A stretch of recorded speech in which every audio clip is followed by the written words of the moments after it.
ሰላም ፍትዋት ተማሃሮ እንቋዕ ዳግም ኣብ ትምህርትኩም ብሰላም መጻእኩም ቅልውላውን ሽግርን ኮሮና ቫይረስ ገና ኣቦቱ ከም ዘሎ ፈሊጥኩም ደለኹም ስለዚ ኣዚና ክንጥንቀቕ ኣለና ኮሮና ንሰባት ዝሕምን ቫይረስ እዩ ሓደ ሰብ በዚ ቫይረስ እንተተለኺፉ ይስዕል እዩ ብናይ ሰላምታ ኸኣ ኣብ ካልእ ሰብ ከመሓላልፎ ይኽእል እንተኾነ ካብ ነፍስና ክንከላኸሎ ንኽእል ኢና ኣእዳውና ብግቡእ እንቀጻልን ክንሕጸበለና ብፍላይ ካብ ደገ ንገዛ መስእናእቱ መግቢ ቅድሚ ምብላዕና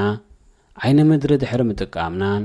ኣፍንጫና ድሕሪ ምጽራግናን ኣእዳውና ብሳሙናን ማይን ኣጸቢቕና ክነጽርዮ ይግባአና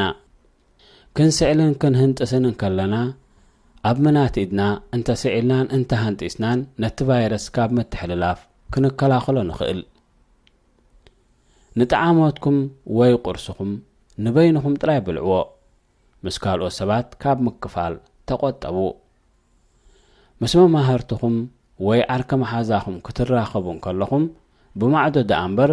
ብናይ ኢድ ሰላምታን ካልእ ምትንኻፋትን ክኸውን የብሉን ምስ መማህራንኩም ምርኻብ እውን ርሕቐትኩም ብምሕላው ክኸውን ኣለዎ ፍትዋት ተማሃሮ መማህራንኩም ንዝህቡኹም ምኽርን ሓበሬታን ብግቡእ ስምዕዎን ኣተግብርዎን ኣብዚ እዋን እዚ ኩሎም ነገራት ፍልይ ዝበልዮም እንተኾነ ብሓባር ክንሰግሮም ኢና